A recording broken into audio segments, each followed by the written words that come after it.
नमस्कार दोस्तों, स्वागत है आप सभी का आपके अपने यूट्यूब चैनल फौजी ड्रीम्स में। जैसा कि आप सभी लोग कमेंट कर रहे थे कि सर सीआईएसएफ का ज्वाइनिंग लेटर कब से आना स्टार्ट हो जाएगा, तो दोस्तों आपके इंतज़ार की घड़ी अब समाप्त होती हुई दिख रही है, क्योंकि ज्वाइनिंग लेटर्स आने शुरू हो गए हैं।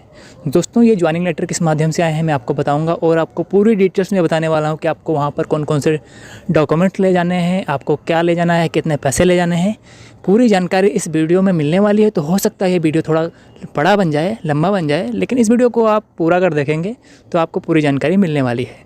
दोस्तों उससे पहले मैं आपसे रिक्वेस्ट करना चाहूँगा, अगर चैनल पर नए हैं तो चैनल को सब्सक्राइब जरूर कर लें, क्योंकि इसी प्रकार से इंपॉर्टेंट जानकारी आपको आगे भी इस चैनल पर मिलती रहेगी। तो दोस्तों हम आपको बताते हैं जो ये लेटर आया हुआ है। दोस्तों मैं सिक्योरिटी रीजन इसे ब्लर कर रहा हूँ, इसमें नेम वगैरह जो कुछ है, बाकी आप लोग यहाँ पर देख सकते हैं। Subject of constable GD in central industrial security force, offer of appointment, तो आप देख सकते हैं। और ये डेट यहाँ पर डेट 11 को दिखा रहा है, ठीक है, 11 नवंबर। लेकिन दोस्तों ये आज ही मेल पे आया हुआ है, तो ये वहाँ से अपलोड किया गया होगा, तो 11 को अभी मुझे आज मिला है, ठीक है। तो आप लोग यहाँ पर देख पाएंगे, यहाँ पर सबसे पहले reference your selection to the post of constable GD in central industrial security force. दोस्तों आप स्पेलिंग या कुछ में गलत मुंह से निकल जाए तो गलत कमेंट मत करना, क्योंकि पढ़ने में जुबान से कुछ और निकल जाता है, पढ़ते हैं हम कुछ और है, ठीक है। तो आप अपने काम की चीज़ देखें केवल। You have been provisionally selected appointment as constable GD in CISF, ये तो आपको भी पता है। You will draw the pay in the pay matrix level 3 21,700 से 69,100, जो आपका पे ग्रेड होता है लेवल 3 का होता है। 21,700 से स्टार्ट होती है आपकी सैलरी और 69,100 तक जाती है। आप ये मत सोचिएगा कि मेरी सैलरी 21,700 ही रहेगी। देखो इसमें और से बहुत अलाउंस लगते हैं, तो इसमें आपको टेंशन लेने की ज़रूरत नहीं है। आपकी 32-35 रहेगी सैलरी आपको ट्रेनिंग टाइम, मान लीजिए ट्रेनिंग के टाइम में भी आपको लगभग 30 से 35 के बीच में रहेगी। और जो इनका ट्रेनिंग सेंटर है RTC Barwaha regional training centre, Barwaha post Dariya Mahal, Khargone Madhya Pradesh, nearest airport Indore, nearest railway station Barwaha, nearest bus stop Barwaha, ठीक है। तो जो इनका नियरेस्ट लोकेशन है वो भी ये लोग दे देते हैं कि आप बाई प्लेन आना चाहें तो आ सकते हैं, बाई ट्रेन बाई बस आ सकते हो, ठीक है। अब यहाँ पर लिखा है you will on probation for a period of 2 years. जैसा कि आपको पता है स्टार्टिंग में जब हम लोग जाते हैं तब हमको वहाँ पर प्रोबेशन पीरियड के लिए 2 साल के लिए रखा जाता है। आप इसको गौर मत कीजिए, आपको ट्रेनिंग के बाद ज्वाइनिंग मिल जाएगी, कोई दिक्कत नहीं है, ठीक है। The appointing authority may discharge you from service at any time during the period of probation if any their opinion your work or conduct or during this period is considered unsatisfactory or shows that you are not fit for permanent appointment. तो इसमें आपको tension लेने की ज़रूरत नहीं है। बहुत से भाई ऐसे होंगे जो सोच रहे हैं कि भाई मुझे ट्रेनिंग से तो नहीं निकाला जाएगा। भाई आपको ट्रेनिंग से नहीं निकाला जाता है अगर आपके बहुत ज़्यादा प्रॉब्लम नहीं है तो। देखो आप अगर आप ट्रेनिंग करने में स्टेबल हैं तो कोई दिक्कत नहीं है, आपको बाहर कभी नहीं निकाला जाएगा, ये पॉइंट लिखा है बट, ठीक है। You will considered for confirmation in service on your successful completion of probation and if you are found fit in every respect for confirmation. बता रहा है कि जब बिल्कुल आप फिट होंगे तब आपको ज्वाइनिंग दी जाएगी, ठीक है। देखो ज्वाइनिंग तो दी ही जाएगी, 2 साल के पीरियड का जो टाइम है उससे रिलेटेड बता रहा है। इट शुड, दोस्तों मैं आपको केवल काम की चीज़ पढ़ के बताऊं तो ज़्यादा सही रहेगा, क्योंकि वीडियो काफ़ी बहुत ज़्यादा लंबा बन जाएगा। देखो आप वीडियो को पास करके ये चीज़ें पढ़ लेना, जो इंपॉर्टेंट चीज़ें मैं आपको बता रहा हूँ। देखो इसमें सब लिखा है।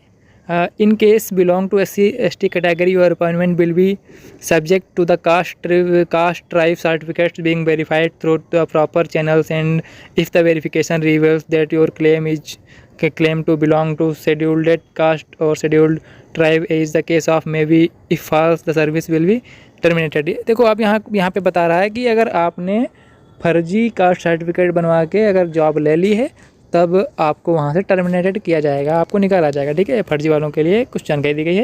देखो जो चीज़ें हाईलाइट है मैं उनको बताने की कोशिश कर रहा हूँ। You will be subject to fresh medical examination at the time reporting to RTC if the validity period of 1 year from the date of fitness to joining service is over in terms of recruitment medical guidelines issued by MHA vide UO dated 20/5/2015 in such a situation you will be allowed to the join the post after being found fit in fresh medical examination. दोस्तों इनका एक नियम होता है जो यहाँ पर बताया गया है कि अगर आपकी ज्वाइनिंग 1 साल के अंदर नहीं हो पाती है तब इनका मेडिकल दोबारा होता है, ठीक है।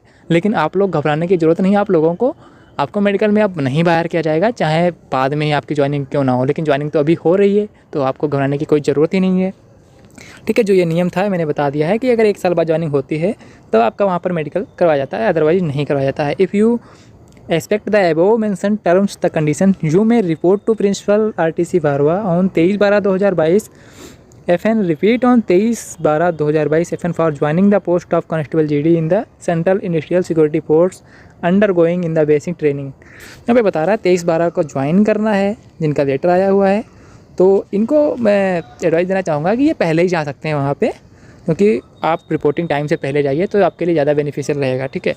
तो इसके बाद जो यहाँ पर पॉइंट नंबर पे 4 दिया गया है वहाँ पर क्या बताया गया है, in case you fail to report to the training centre 23/12/2022 it will be presumed that you are not interested to expect this offer and the candidature will automatically stand cancelled. However, if you are not able to report the principal RTC Bharwa for joining to the post of constable GD in the Central Industrial Security Force 23/12/2022 due to enable for compelling circumstance, you may submit your request with the full facts justification to the principal RTC Bharwa you have requested for extension should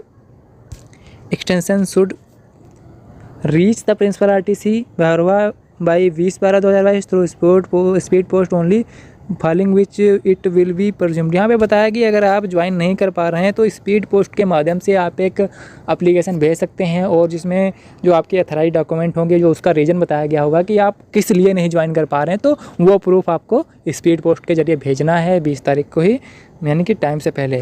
वहाँ पे आपको दिखाना कि भाई मैं इसलिए नहीं आ पा रहा हूँ, मेरे पास ये प्रॉब्लम्स है। बाकी कोई दिक्कत नहीं है, अगर आपके पास कोई प्रॉब्लम है तो आप ईजिली भेज सकते हैं इसे और बाद में भी ज्वाइन कर सकते हैं।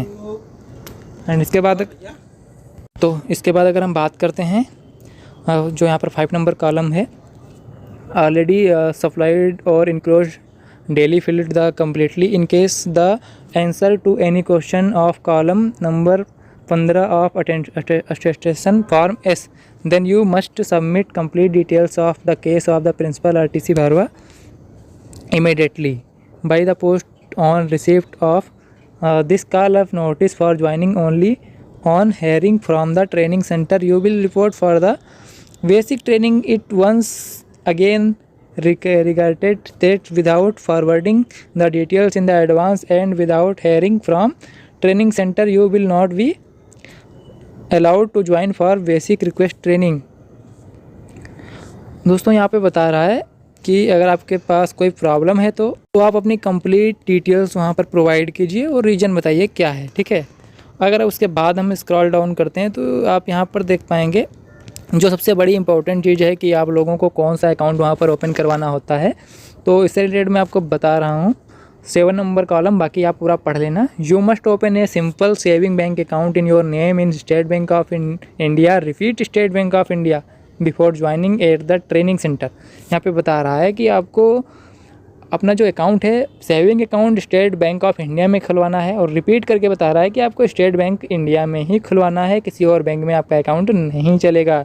You should bring passbook, chequebook and ATM card for withdrawal of payment, ठीक है। आपको चेकबुक और जो आपकी पासबुक है और साथ में आपको ATM कार्ड लेके जाना है। If feasible you should also bring PAN card and Aadhaar card as proof of identity for easy and quick opening of your account for new pension scheme। आपको बता रहा है कि अगर आपके पास पैन कार्ड अवेलेबल है तो आपको वहाँ पर पैन कार्ड भी लेके जाना है, ठीक है। उसके बाद अगर हम बात करते हैं 8 नंबर कॉल में बताया गया you should be in possession of sufficient money in your account at least 8,000 for your own mess deposit which will be deposited to the training center at the time of reporting the mess deposit will be done by check। यहाँ पे बता रहा है कि आपको वहाँ पर पैसे ले जाने हैं क्योंकि वहाँ पर आपको मेस के खर्चा देना होता है जो मंथली होता है। कहने का मतलब है आपको यहाँ पर 8,000 बोले हैं, तब आपको वहाँ पर कम से कम 20,000 रुपये आपको ईजिली ले जाना है, क्योंकि आपको पता है ट्रेनिंग टाइम में आपको बहुत हार्ड वर्क करना पड़ता है, बहुत मेहनत करनी पड़ती है, तो उसके लिए आपको डाइट प्लान भी करना पड़ता है और उसमें भी खर्चा ही होता है। आप चाहें तो बाद में भी गूगल पे, फ़ोन पे से मंगवा सकते हैं, क्योंकि नियरेस्ट में ATM वगैरह होते हैं। तो आप 20,000 रुपये ले जाइए अगर आपके पास वैसे व्यवस्था नहीं है तो, बाकी आपकी सैलरी आने लगेगी। और उसके बाद अगर हम बात करते हैं 9 नंबर में, you should also carry the personal belongs including proper clothing and bedding and other items of daily use required for you. बता रहा है आपके जो बेड बिस्तर वगैरह है उसको ले जाइए, और आपको अपने कपड़े ले जाने हैं तो ले ही जाओगे भाई। 10 नंबर में, you are advised not to be in possession of jewellery और एक्सपेंसिव ऑर्नामेंट्स। बता रहा है कि आपको कोई ज्वेलरी नहीं ले जानी है, आपको कोई भी ऑर्नामेंट्स नहीं ले जाना है जो एक्सपेंसिव हो, तो आपको ये नहीं ले जाना है। You will not allowed to carry mobile phone during the training activities. यहाँ पे बताया कि ट्रेनिंग के टाइम पे आपको वहाँ पर मोबाइल का यूज नहीं करना है। बाकी कोई प्रॉब्लम नहीं है, आपको मोबाइल वहाँ पे लेके जाना है, क्योंकि आप ट्रेनिंग के बाद में तो चलाएँगे ही, मोबाइल बिना तो कुछ हो ही नहीं सकता। तो उसके बाद अगर हम बात करें तो यहाँ पर बता रहा है, 1 मिनट हम बता रहे हैं ज़रा, हाँ यहाँ पे बता रहा है